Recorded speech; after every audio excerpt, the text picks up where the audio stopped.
गुरुर्ब्रह्मा गुरुर्विष्णु गुरुर्देवो महेश्वरः गुरु साक्षात् परब्रह्मा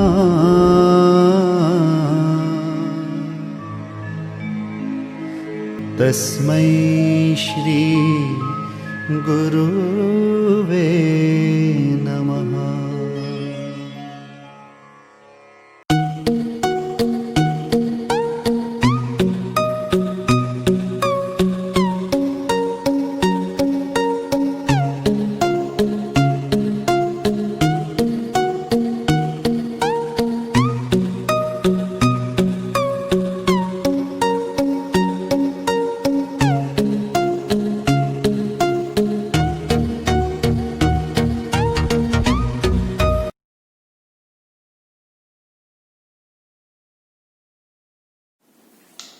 Hello everyone, welcoming you all on today's online session for Accountancy Standard 11, Chapter number 7, Cash Book and its types. In the previous lecture, we have discussed about the simple cash book के बारे में discuss किया था. The format आप already देख रहे हो simple cash book का. Now today we will be discussing about two columnar cash book.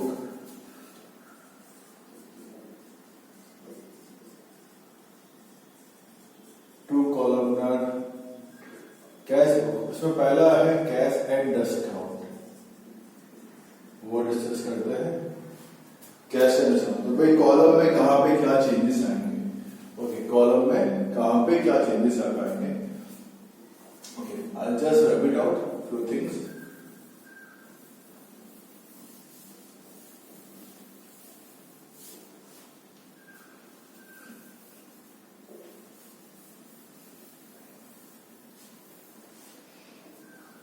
वही same date, particulars, receipt number, LF. यहाँ पे अब जो अमाउंट का एक सिंगल कॉलम था अब दो में डिवाइड हो जाएगा. एक होगा कैश, एक होगा डिस्काउंट.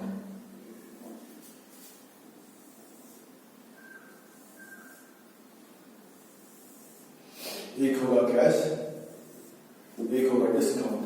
अरे सॉरी, एक्स्ट्रा स्पेस आ गई.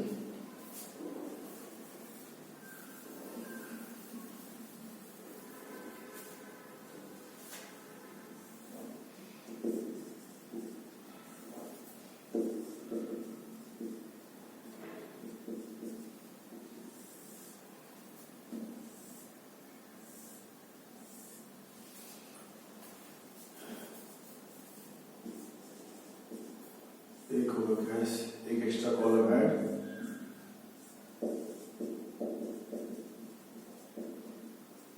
डिस्काउंट.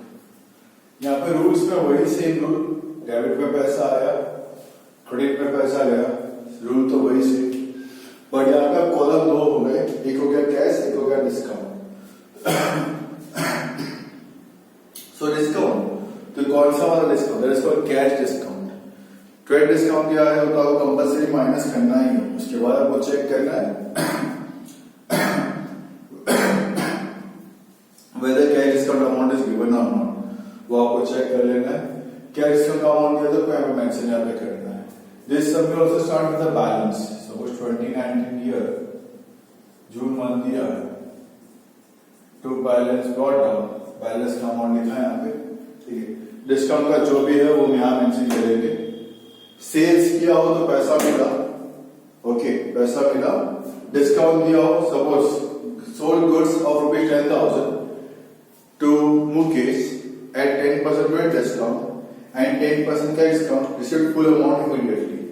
10,000 का मैंने गुड्स बेचा है मुकेश को. 10% वेट डिस्काउंट मतलब 9,000 हो गया. पेमेंट पूरा मिल चुका है मुझे. Received full amount immediately. तो 9,000 पे 10%. तो यहाँ पे लिखेंगे सपोज डेट 2 था, टू सेल्स अकाउंट 8100 कैश मिला और 900 का मुझे मिला यहाँ पे डिस्काउंट. और 900 का मुझे मिला यहाँ पे discount. Okay, suppose next purchase goods worth ₹20,000 from Ramesh at 10% weight discount and 10% cash discount, paid full amount immediately by cash. Purchase क्या मैंने 3 तारीख को by purchase account 20,000 का गुड्स परचेज किया, 10% डिस्काउंट, 2,000 का डिस्काउंट माइनस करने के बाद 18,000 आया, उस पर 10% कैश डिस्काउंट मतलब 1800 का डिस्काउंट, 16,200 का कैश मतलब मैंने पे किया होगा. ठीक है, तो इंश्योर कंसेप्ट तो वही है, पैसा आया तो डेबिट साइड, पैसा गया तो क्रेडिट साइड. ठीक है, इवन कभी किसको पेमेंट करते हैं तो सेटलमेंट करते हैं, paid ₹1,000 to Mr. Parth, settling the account of ₹1,010. Mister Parth को मैंने 1,000 रुपए पे किए और मेरा जो अकाउंट था 1,010 का वो सेटल कर दिया. तो डेट लिखा बाय पार्थ, डेट में लिखा 4 बाय पार्थ है, कितना पे किया, 1,000 रुपए पे किए, 10 रुपए का अलाउंस डिस्काउंट वैकेंसी. तो ये भी डिस्काउंट वाला में आपको लिखना है. ठीक है, बैलेंस करने की बात है, जैसा मैं पहले सीखा था बैलेंस करना, हमें कैश को बैलेंस करना है, हमें कैश अकाउंट को बैलेंस करना है. डेबिट साइड ज्यादा हो, सेम टोटल यहाँ पे लिखा, क्रेडिट माइनस क्या, last date of the month by balance cat down, balance यहाँ लिख दिया. डिस्काउंट कॉलम को मुझे बैलेंस करना नहीं है, डिस्काउंट कॉलम को मुझे बैलेंस करना नहीं है, ध्यान रहे. जैसा है टोटल वैसा का वैसा नीचे लिख दो. ये 900 है तो 900 बाई 110 तो by 110. I hope so clear है. ठीक है, same way bank and discount. Number 2 है बैंक एंड डिस्काउंट. तो जहां पे कॉलम कैश का है वहां पे कन्वर्ट हो जाएगा बैंक, जहां पे कॉलम कैश का है वहां पे कन्वर्ट हो गया बैंक. मतलब ट्रेडिंग विद द बैंक अगर होता है, ठीक है, चेक से पेमेंट्स होंगे ये सारे के सारे, या चेक से मिला होगा सारे के सारे ट्रांजेक्शंस, तो आप बैंक कॉलम में स्मॉल लिखोगे, बाकी वही सेम टू सेम रूल्स यहाँ पे. ठीक है, एंड थर्ड जो आता है वो होता है कैश और bank. 2 column method, cash and bank. Cash and bank.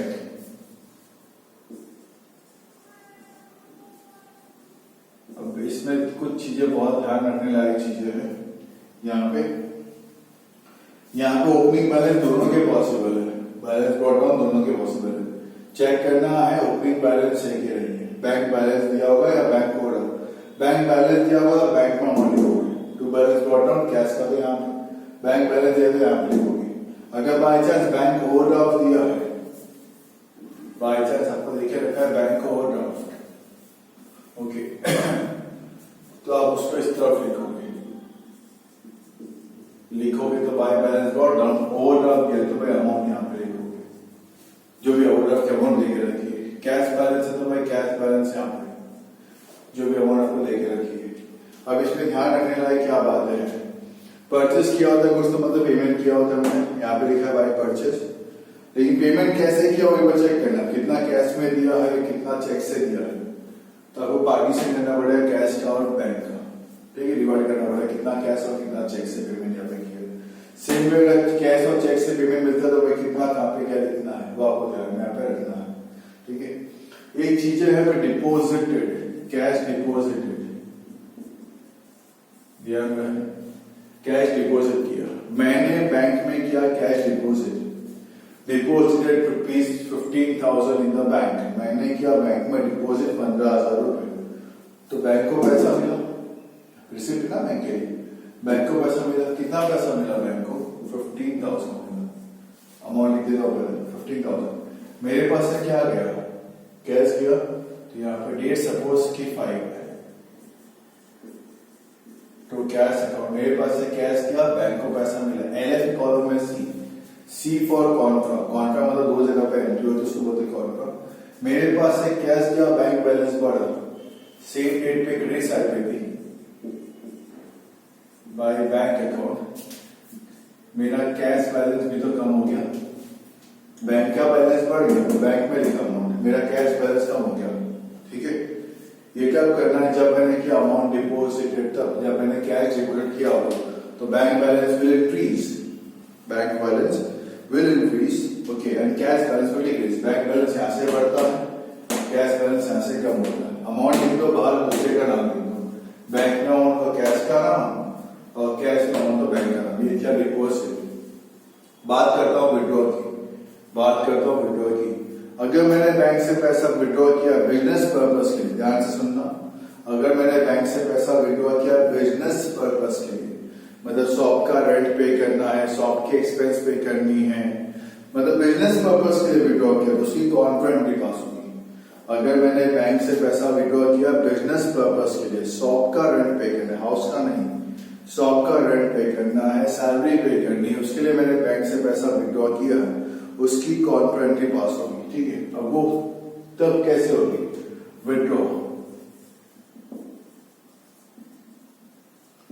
तब उसकी एंट्री पास कैसे होगी? तब मुझे कैश मिला होगा, बैंक से विड्रॉ किया तो पैसा मुझे मिला होगा। सपोज मैंने 3000 विड्रॉ किया है तो कैश मिला, यहाँ पे लिखते डेट 7 सपोज तो बैंक अकाउंट कॉन्ट्रा 3000 कैश मिला, by cash account Contra bank में से 3000 का बैलेंस आगे कम हो गया। आई होप सबको क्लियर हो रहा होगा। अगर मैंने पैसा विड्रॉ किया है बैंक से फॉर बिजनेस पर्पस तो मुझे कॉन्ट्रा एंट्री पास करनी है। अगर मैंने बैंक से पैसा विड्रॉ किया है फॉर पर्सनल यूज या हाउस रेंट पे करने के लिए तो सिंपल लिखना है बाय ड्रॉइंग, सिंपल लिखना है bye drawing.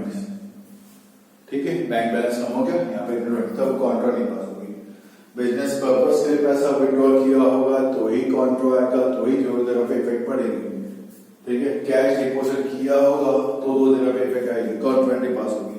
Otherwise single same date पे होगी तो ही कॉन्ट्रा पास होगी। दूसरी बात से बात हो, जैसे कि मैंने गुड सेल किया, ठीक है, मैंने डेट 15 को मैंने गुड सेल किया worth rupees 10,000 to Mukesh, received 4,000 in cash and 6,000 by check। 6,000 का चेक मिला और 4,000 कैश में मिला। तो सेल्स क्या मतलब पैसा मुझे मिला है, सेल्स क्या मतलब पैसा मुझे मिला है। ठीक है, पैसा मिल गया, चेक मिल गया मतलब पैसा मिल गया। लेकिन ऐसा लिखा नहीं कि the cheque is deposited in the bank, मतलब वो चेक मतलब बैंक में गया नहीं, चेक मिला है जरूर, बैंक में गया नहीं। वो सेंटेंस अगर लिखा नहीं, वो सेंटेंस अगर लिखा था आपने यहीं पे 4 यहाँ पे 6 लिख दिया, यहाँ पे 2 6 लिख दिया, खत्म हो गया। The cheque is deposited with the bank लिखा मतलब बैंक में भी अमाउंट डाल दिया, बट ये सेंटेंस लिखा नहीं है। तो आपको क्या करना है, 3-4 लाइन से नीचे के पढ़ लेंगे। उसमें लिखा होगा the cheque received on particular date, जो पहले चेक मिला था इस डेट पे वो मैंने अब किया डिपोजिट, वो मैंने अब किया डिपोजिट। तो क्या हो जाएगा, पहले जिस दिन आपको चेक मिला था 4,000 कैश मिला था, 6,000 का चेक मिला था, उसको मानना आपको कैश मिला है, तब चेक करके बैंक में डालना है। कब नहीं डालना है, जब ऐसा लिखा हो check received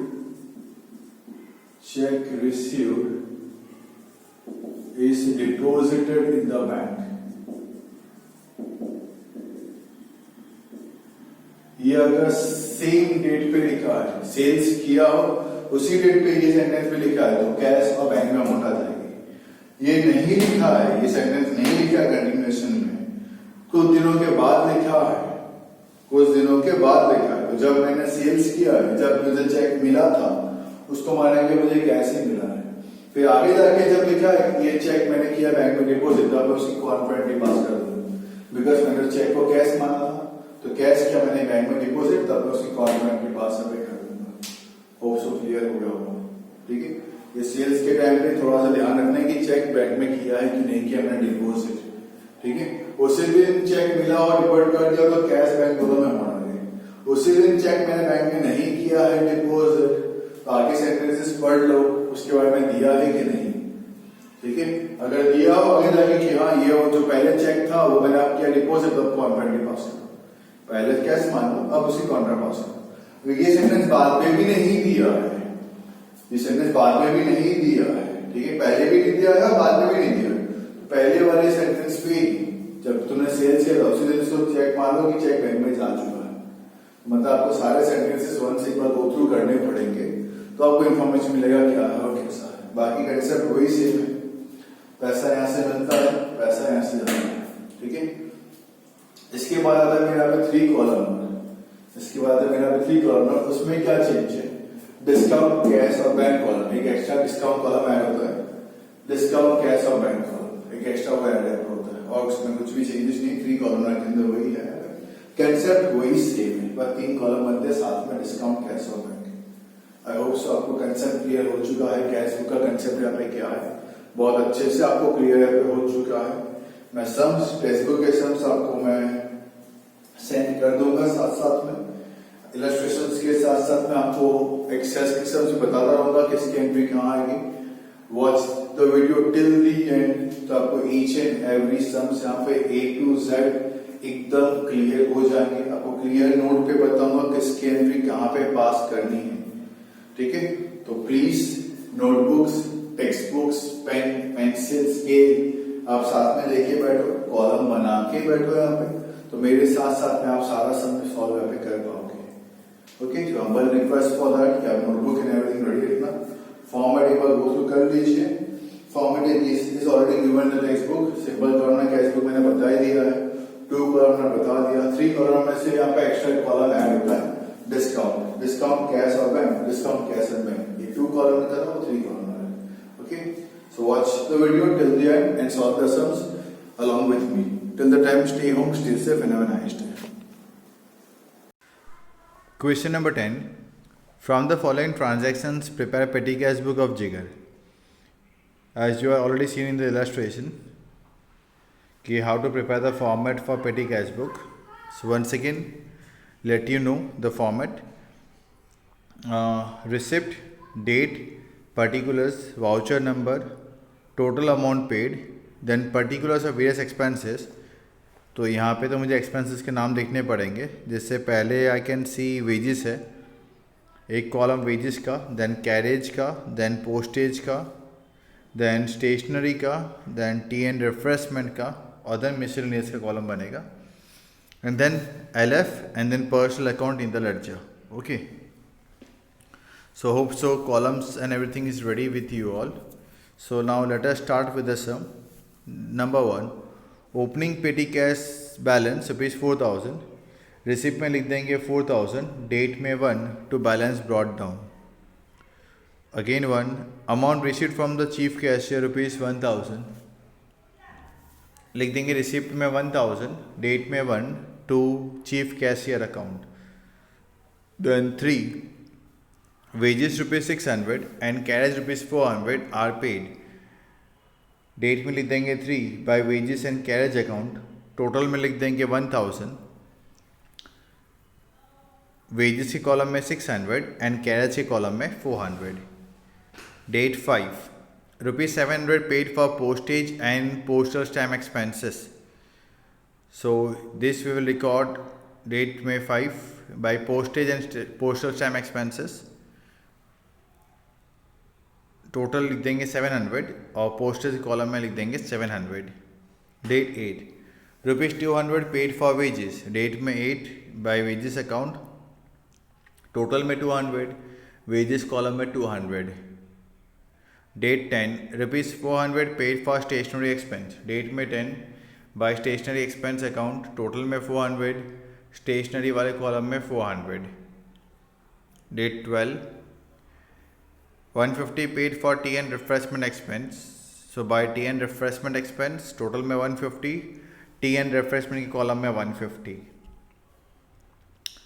then 14, rupees 500 received from chief cashier, receipt column में ध्यान से 500, डेट में 14 to chief cashier account.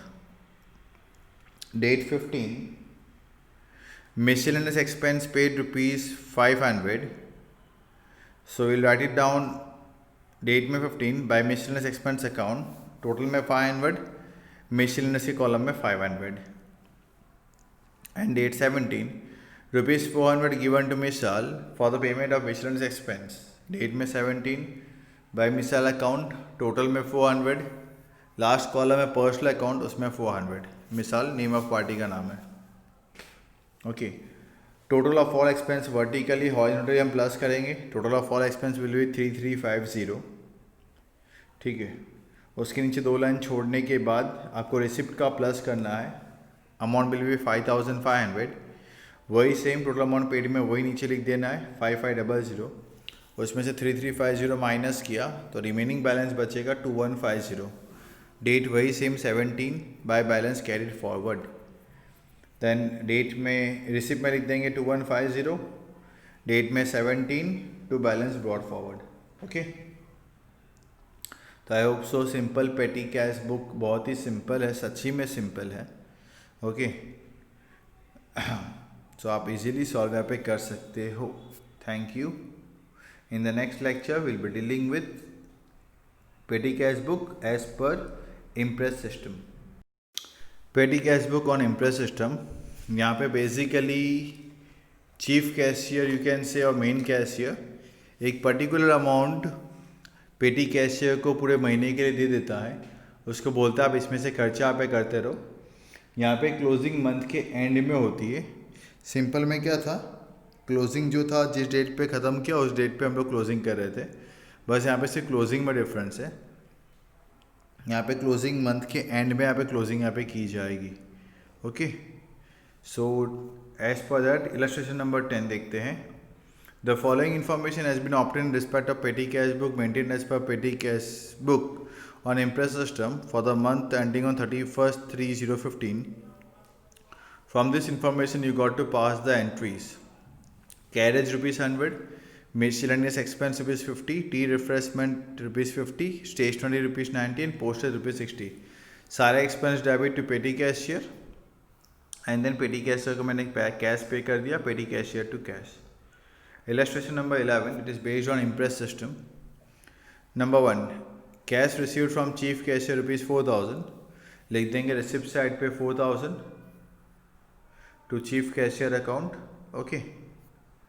Then 120 paid for carriage, date में 3 बाय कैरेज एक्सपेंस, टोटल में 120, कैरेज एक्सपेंस के कॉलम में भी 120, okay. Then next ₹130 paid for miscellaneous, total में 130, date 5 by mission expense column में 130, date 7 ₹500 paid to Arpit as advance salary by Arpit 500, personal account में देख लो 500 मिल जाएगा आपको। Then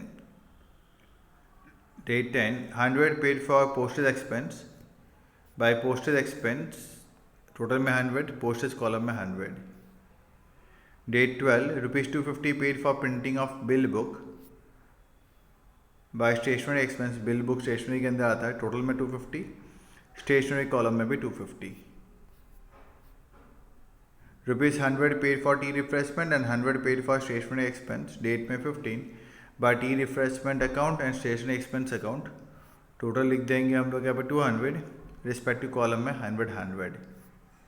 date 18 100 paid for missionaries expense, date में 18 बाय मिशनरीज एक्सपेंस, टोटल में भी 100, मिसलेनियस के भी अंदर भी 100।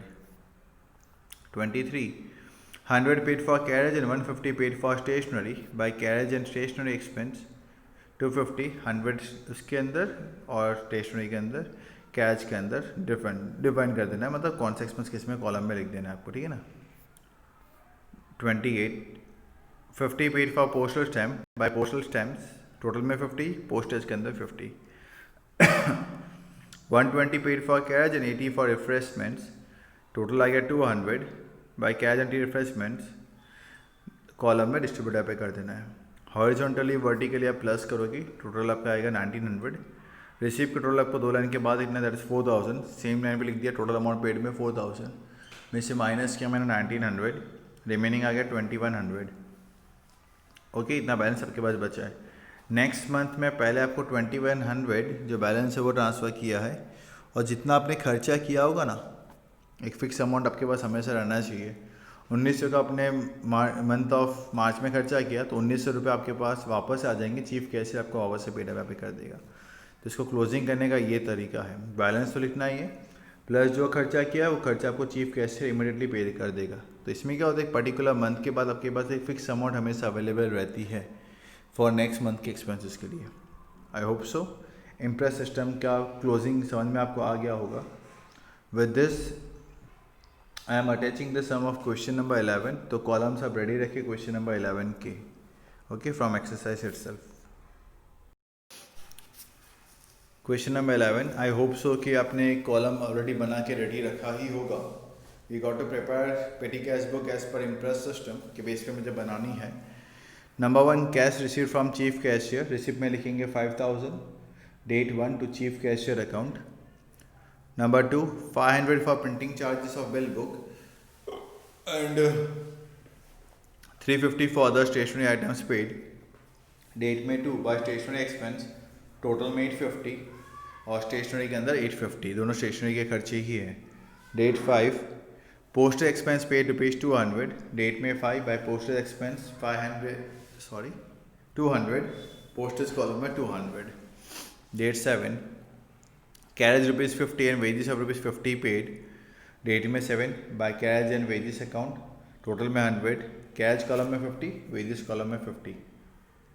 Date 10, ₹100 is paid to bridge towards salary by bridge account, total में 100 और personal account में 100। Date 12, ₹200 is given to Sandeep for the payment of miscellaneous expense by Sandeep account, total में 200, personal में 200। Date 18, carriage of ₹50 and stationery expense ₹300 are paid by carriage and stationery expense, total में 350, carriage के अंदर 50 and stationery column में 300। Date 20, ₹100 paid for miscellaneous expense by miscellaneous expense, total में 100, miscellaneous column में 100। Date 24, ₹80 paid for postal stamps by postal stamps account, total में 80, postage column के अंदर 80। And date 28, ₹350 for wages and 70 for miscellaneous expense are paid. तो by wages and miscellaneous expense total 420, 350 wages column में और 70 miscellaneous column में।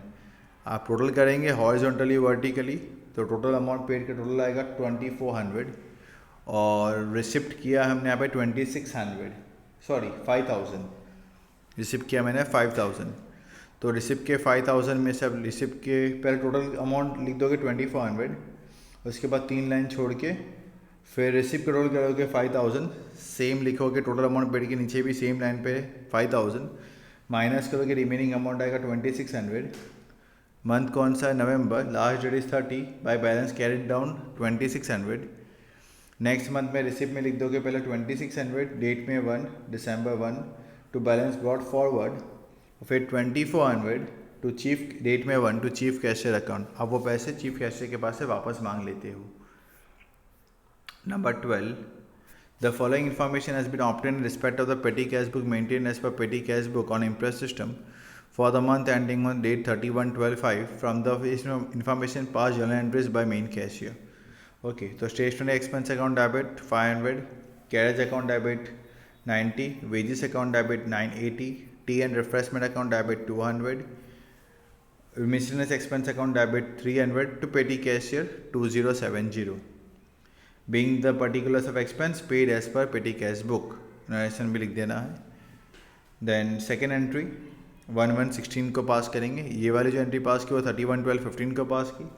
अब 1116 को next day की एंट्री पास करेंगे। Petty cashier account debit 2070 to cash account 2070। Narration being cash given to petty cashier on impress system के base पे जो उसने खर्चा किया उसको उसके पैसे वापस यहाँ पे मिल जाने चाहिए विद नेक्स्ट डेट को ही। ओके, सो आई होप सो पेटी कैश बुक भी आपको क्लियर हो चुका है। Now will be dealing with 3 columnar cash book special exercise practice के लिए जो देखे रखिए। I hope I wish that आप उसकी प्रैक्टिस यहाँ पे करें। Even few of the illustrations में भी लास्ट में 3 कॉलमनर के कुछ 3-4 इलस्ट्रेशन दिए हुए हैं। प्लीज़ आप उसको गो थ्रू यहाँ पे कीजिए। बेस्ड ऑन दैट हम एक्सरसाइज के सम भी सॉल्व करेंगे। In the very next lecture, we're dealing with the illustrations of 3 columnar cash book, then this sums of 3 columnar cash book. Till the time, stay home, stay safe, and keep learning. Have a nice day.